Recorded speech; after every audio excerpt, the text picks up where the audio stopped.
Welcome back, guys. So let's talk about Batman v Superman: Dawn of Justice, the Ultimate Cut, which is the one I rewatched because I have seen the theatrical and the Ultimate Cut. I own it on Blu-ray. Batman v Superman: Dawn of Justice. Let's talk about this one. This one is very, very one of those movies where I know I feel like a majority of people don't like it. But I mean, there's also people who love it. It's a weird mixed bag of a movie where there are many people who have said love this movie. There are many people, maybe more, who said they hated it. This is the second film in the DCEU, or whatever Warner Brothers is giving the title for their universe. But the DCEU is, I guess, what people are calling it. This is their second film in this universe, and this one was, whether you like it or not, it was incredibly ambitious. This is an incredibly ambitious movie for this blockbuster type of movie. This is incredibly ambitious. Now again, I'm going to talk about the Ultimate Cut, the rated R edition. So there are things that I'll point out maybe throughout, but I also don't remember the theatrical one well enough to tell the real difference besides a few key scenes. So let's get into it. I really love how the opening starts with Bruce Wayne, Ben Affleck in this version, seeing the events of Man of Steel happen at the beginning of the movie, and he is on the other side while Superman and Zod are fighting it out, just breaking through buildings and killing people, like literally killing off all these people. And I love how this starts out that way because it was a really great way of Bruce Wayne being introduced, because the real introduction, which is a really fantastic introduction, is, even though you've seen it dozens of times in every Batman movie, you've seen his parents get killed by Joe Chill. But in this one, I love how the opening, before the Metropolis thing, you have young Bruce Wayne, his parents getting killed. But in terms of visual spectacle, in terms of style, this is one of the coolest opening scenes in, I think, any superhero movie.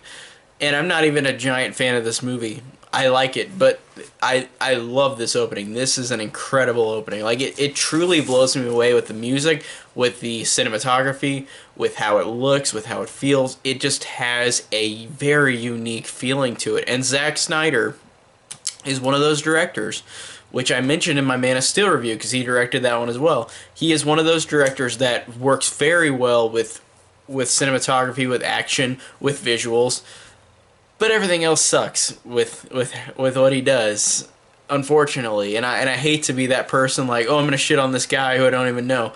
And I'm trying not to be that stupid fanboy that does that, but I don't really think he does anything else well. I love visually, he's visually in action.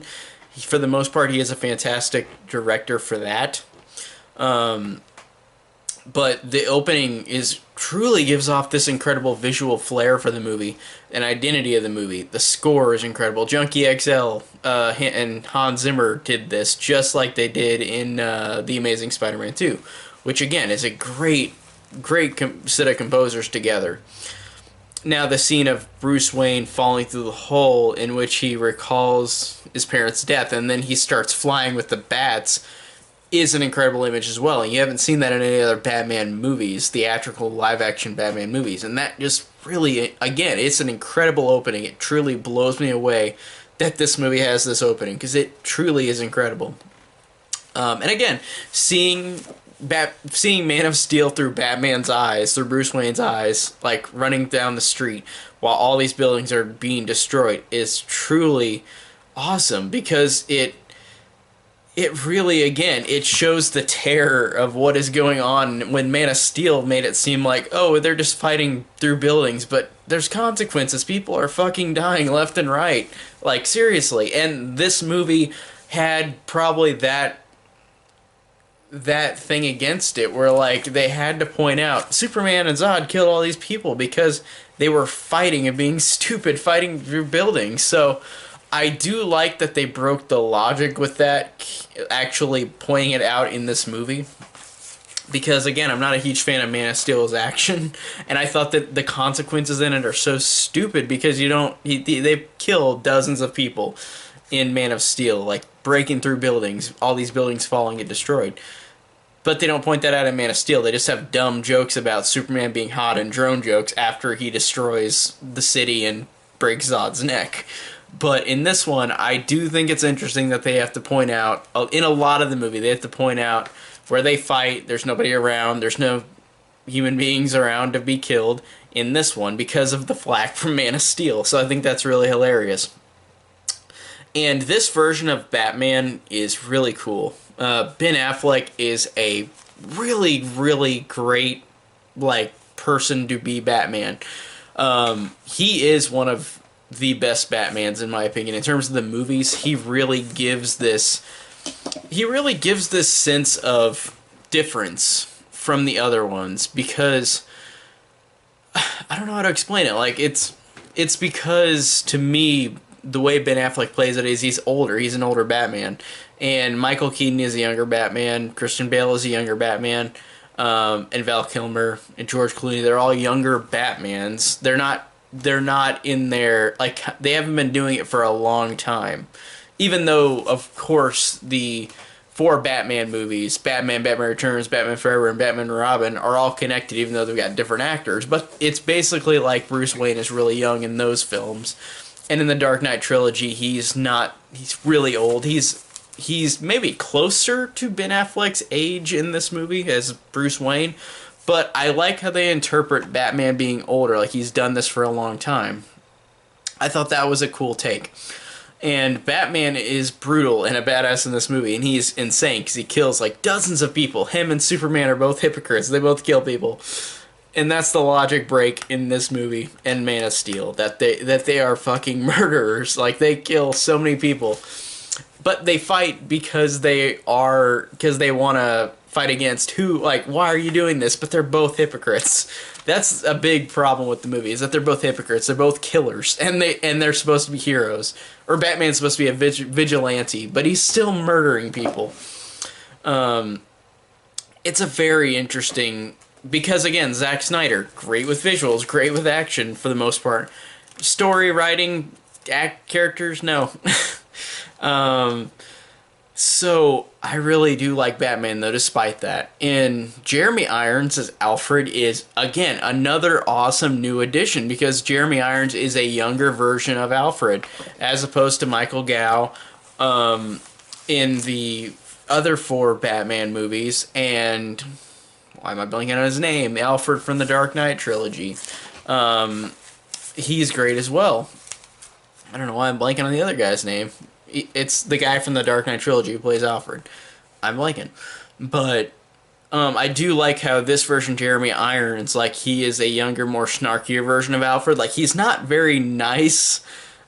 Like, he's a smartass towards Bruce Wayne, and he likes to be a jerk, and I think that's funny because it shows off a different relationship in the movies that you haven't seen with Batman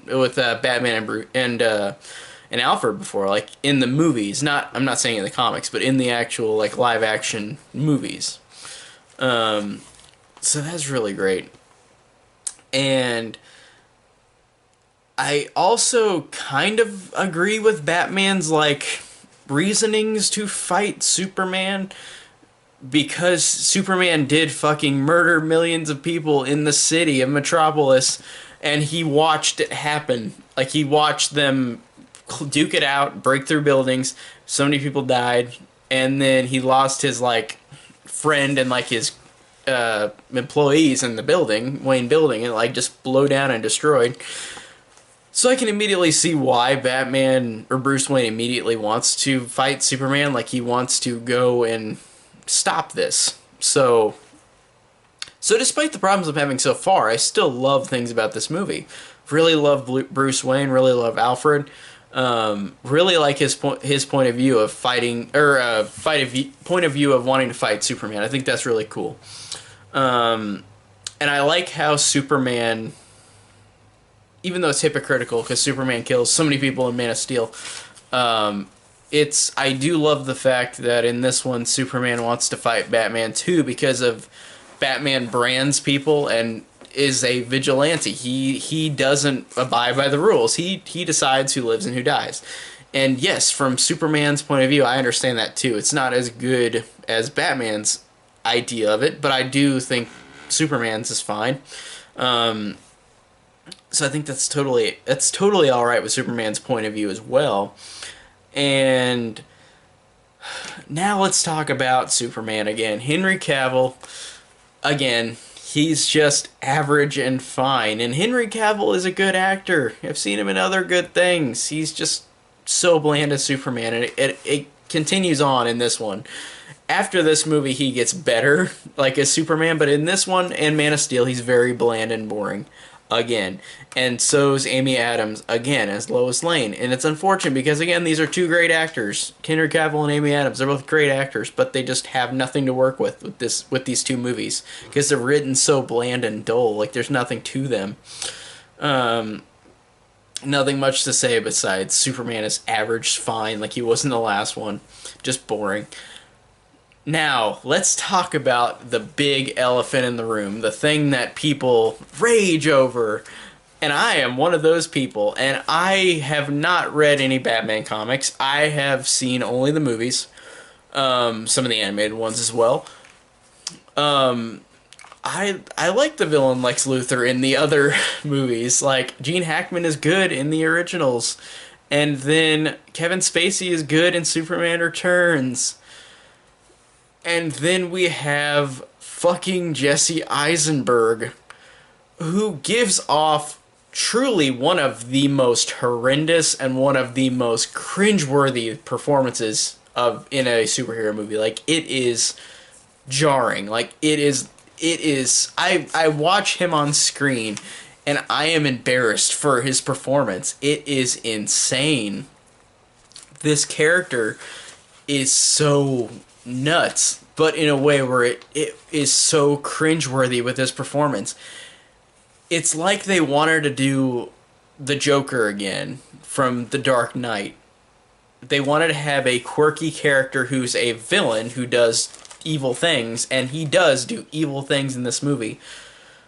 But he is so over the top in a way where it does not work in tone for this movie.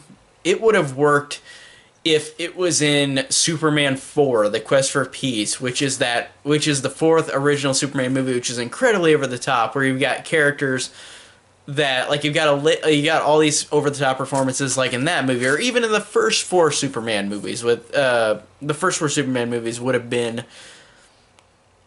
worked with this performance, even though this performance isn't good by Jesse Eisenberg. This movie tries to be, for the most part, super serious. And then you've got this fucking guy prancing around, being all floppity, and it doesn't make any fucking sense. Like, how is this guy this crazy? He's not the Joker. He's not the Riddler. Lex Luthor, from what I've gathered from the movies, again, I haven't read the comics, Lex Luthor is this, and I know this is his son. It's Lex Luthor Jr., but he should be more reserved and more of a smart villain. And I guess he is smart as a villain in some instances of this movie. In some instances, he's really dumb. But there's some times where he's smart in the movie with what he does. But most of his villainous plan is that it's all got to fall like dominoes, like perfectly, or nothing, or everything will break. In terms of his villainous plan. There's this weird scene, like the first scene with him, where he's talking to this higher up guy, and he has a Jolly Rancher, and he sticks the Jolly Rancher in the guy's mouth, and then the guy's got it partly in his mouth, puts his finger and pushes it right into the guy's mouth. What? Like, it's so stupid, and it's supposed to be kooky, I know it is, but it is too much. It does not make any fucking sense tonally in this movie where it's trying to be really serious, and then you've got him flopping around being so over the top. I do not get it at all. This is one of the most jarring decisions in any blockbuster superhero movie I've ever seen. Like, it just doesn't make any sense with the serious tone they're giving. I don't get it. Even though it gives the movie a little more life, it's a bad performance. It is insane. Because Jesse Eisenberg is a good actor, and wow, just what the fuck. Like, it is insane. Um, so his character has gone insane. I guess we don't know why. But again, it caught the performance from him caused so much criticism from fans and critics. Like he legit ruins scenes in this movie where it's trying to be serious. Um, and we also get introduced to Diana Prince, Wonder Woman, the Wonder Woman movie is my favorite DC movie.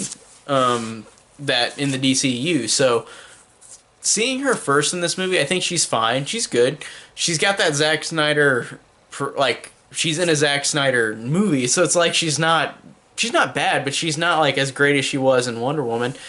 But it's like she probably didn't have much to go for with this writing either. And I know Zack Snyder didn't write it, but somebody else did. David S. Goyer maybe, but she's fine and she is a good character in the movie, even though she's not in it much, because this movie is so convoluted and it feels like so much was cut, even with the 3 hour cut. It makes a little more sense with the 3 hour cut, but it still feels like it's half a movie, because the movie just, so many things don't make sense. Like there's so many things that happen, but you don't see the in-between of things that happen to build up to stuff. And this movie also has some really dumb things. Speaking of like this movie not making sense in a lot of ways, there is a really dumb scene where Bruce Wayne imagines he's in like this wasteland of like the Manhattan, and then like he's in this cool bat suit, and it's there to show he's got a cool bat suit. It's exploitive. And then he wakes up from this nightmare, and then for some reason, out of nowhere, no like follow to it. It just happens. The Flash, his first appearance in this universe, is in a time warp, gets his hand out and says, Bruce, Lois is the key, Lois is the key. What? Like, there was literally no intro to that. Like, it just happens. It does not make any fucking sense. And even with the 3 hour cut, they don't even explain that either. It is so jarring that, like, they do shit like this, where, like, this movie is so overambitious that they have so much going on, they couldn't make it in time for, like, they couldn't make, even with the 3 hour cut, where they added in a few more scenes that do actually add some exposition to make more sense, it still doesn't make sense overall. The movie is very convoluted and doesn't make a lot of sense. It is such a jarring moment. And it's there for Bruce to set up the Justice League, which is a really crappy way of setting up these characters. Even though there's movies I love that are convoluted, like The Amazing Spider-Man 2, I love that movie, even though it's so convoluted. And this one is too, so I'm kind of hypocritical, but I don't like this one as much, because this one doesn't have as great performances, for the most part. So let's talk about Lex Luthor. Again, so he sets up this thing at the Capitol where, like, Superman comes, and this one guy who got his legs injured because of the Superman Zod fight, Lex Luthor gives him a new wheelchair, and explained in the Ultimate Cut, it's because it's made of lead, and Superman can't sense lead. But Lex Luthor sets it up to where he goes to the Capitol, and it blows up. Everybody dies except for Superman, but we get this again. It's one of the weirdest scenes where it actually is really scary, but it's really stupid. Holly Hunter's character, the senator, Finch or whatever, she has Superman up on trial. Like, she's talking to him, like, and there's a scene earlier where Lex Luthor talks to her about Granny's sweet tea, which is his piss. Like, there was a dialogue about that earlier. And then there's this moment where she sees a jar on the table, on the desk. She slowly turns it. And honestly, it's so stupid, but this actually is a creepy scene, because Holly Hunter is really good in this moment. She's looking like she knows there's something up. Like, she looks at this jar and it says Granny's peach tea on it. And then the wheelchair blows up, the whole Capitol blows up. It is actually really intense with her reaction. Her acting is really good in that moment, but it's so stupid because she literally looks at a jar of piss, and like that sets her off to go, oh, and then blow up the Capitol. And then Superman just looks all sad and then flies away. What? Again. My biggest movie of this, or my biggest question of this movie, I was getting ahead of myself. My biggest question of this movie is, what is Lex Luthor's plan? Why is he even doing any of this? You don't see Lex Luthor Sr., you never see the father. Lex Luthor never explains why he's doing any of this. There's literally no reason that you get in the movie for him doing any of this shit. Like why he is setting Batman and Superman up together. The only close explanation they give it is there's a line where Lex Luthor says that because you're like he's angry because Superman's alive, like he's living. That doesn't explain anything. Seriously, like what? Why does he set everything in motion? Nothing makes sense from his character point. Lex Luthor doesn't have...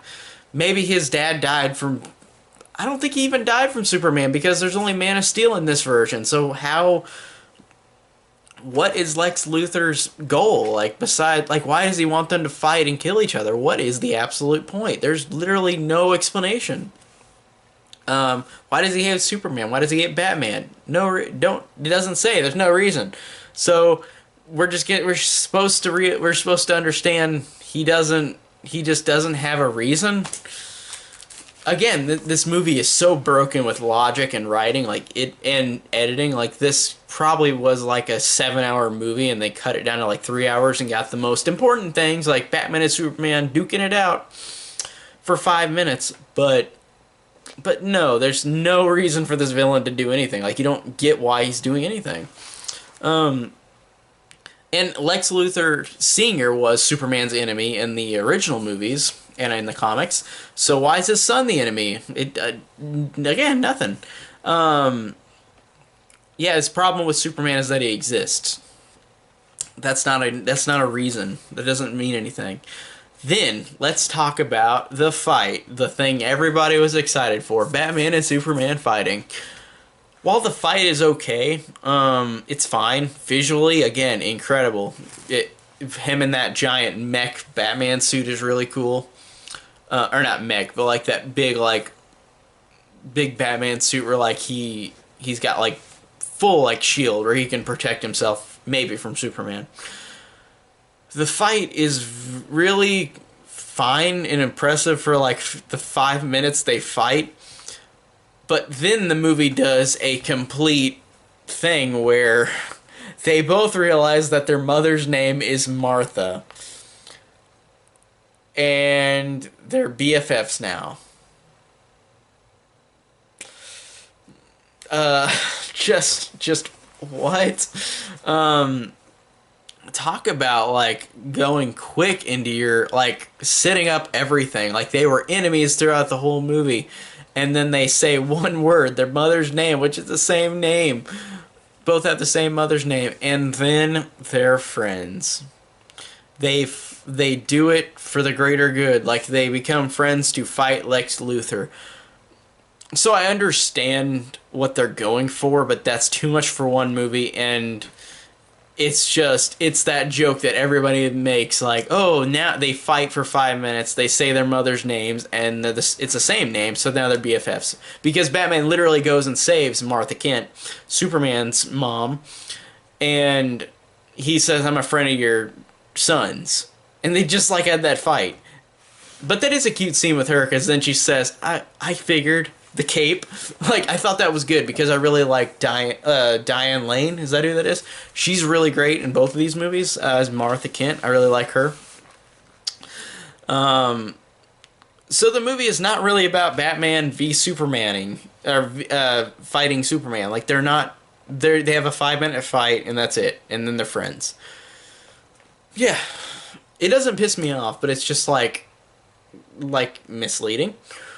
And then Lex Luthor creates Doomsday. The villain that in the comic books I know, even though I haven't read them, is that Superman gets killed by Doomsday. So Wonder Woman comes in and she's actually really awesome. Like it's cool seeing her first steps into this universe because she actually is really cool. It's cool to finally see a version of her that's not the Linda Carter one. And even though that one's cool, but like I mean in this current age of superhero movies, like as opposed to a TV show from the 80s or 70s. But Wonder Woman is really good in the action at the end of the movie. Gal Gadot is really good. Like she's good in the movie. I like how even though she's got not much to work with the writing, like everybody else does, she still works. Like I like her, and she will continue on with the next with Wonder Woman the movie where she's fantastic. Um, so so also they have to point out since Man of Steel, Zod and Superman fought in the city of Metropolis, killed dozens of people, and then the military people in this movie, whenever Batman and Superman and Wonder Woman are fighting Doomsday, they keep saying, "Oh, it's a vacant location. Nobody's there." They have to say that because they don't want people to go logically, yeah, like they don't want to kill a million more people like they did in the last movie, or like Superman did in the last movie. Even though Batman and Superman both racked up a body count in this movie. Or Batman did. I guess it's what in Man of Steel, Superman killed people. In this one, Batman killed a lot of people. So it's like they're hypocrites. Yeah. Um. So then, Superman dies for the greater good. He dies, and again, like Batman fighting Superman and then immediately becoming friends. Then the end of the movie, Superman's dead. Then Lois throws dirt on his grave, and then it starts to levitate, and the movie ends. So they never keep any promise in this movie. It's so weird because again, it's called Batman v Superman. They have a fight, 5 minute fight, and then they become friends. And then Superman dies, but then no, he isn't dead because the dirt levitated on the grave. So they never. It's like they keep doing that thing where like you can't keep this thing actually happening in the movie. You've got to make it seem like this is gonna happen now. Which again, if this movie was 7 hours long, like I'm assuming it was probably 7 or 8 hours long with the script. Like I seriously think it would be that long. I would understand logically, like starting at the beginning of the movie to the end of the movie. Batman and Superman fighting each other, the Superman dying and coming back. If this movie was like 7 hours long, would be a long set, it would make more logical sense having all this in one movie. But one 2.5 hour movie, or in this case the 3 hour movie with the ultimate cut, it just is too crammed and too convoluted and all this stuff. It's like they have stuff happen, but then no, it doesn't happen. Batman and Superman don't really fight. They become friends. Superman dies, but no, he doesn't. So it's so weird with this movie because for some reason I like it more than Man of Steel a lot. I like it a lot more despite having a really horrible performance by Jesse Eisenberg. I really like Ben Affleck as Batman a lot. I think he actually really saves the movie. I think that even though Superman is bland, I do like them fighting against each other, or the idea of them wanting to fight against each other for their reasons. But it's also dumb and hypocritical because they're both killers.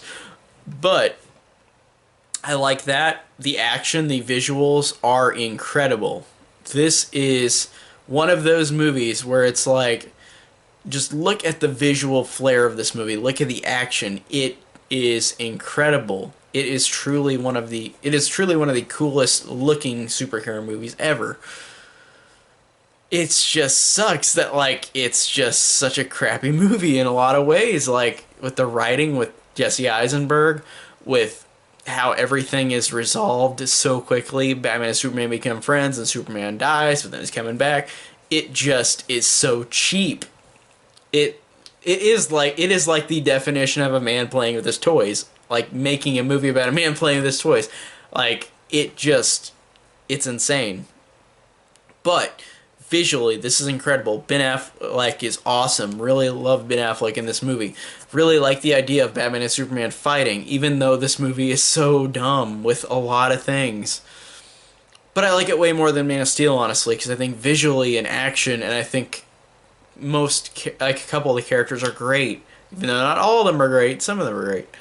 Wonder Woman and Batman, and Jeremy Irons as Alfred. So that's my take on Batman v Superman Ultimate Cut. This one was an interesting rewatch because there are so many things I hate about this movie, but there's so many things that I love.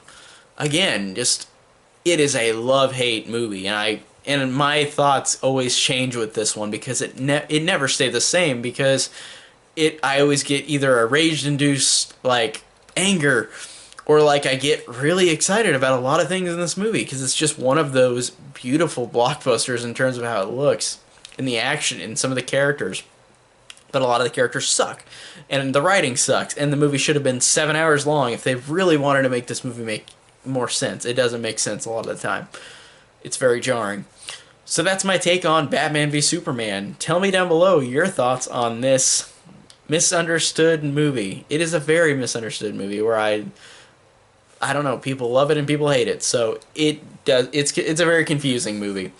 So that's my thoughts on Batman v Superman. Tell me down below what you think of this movie and thank you guys for watching.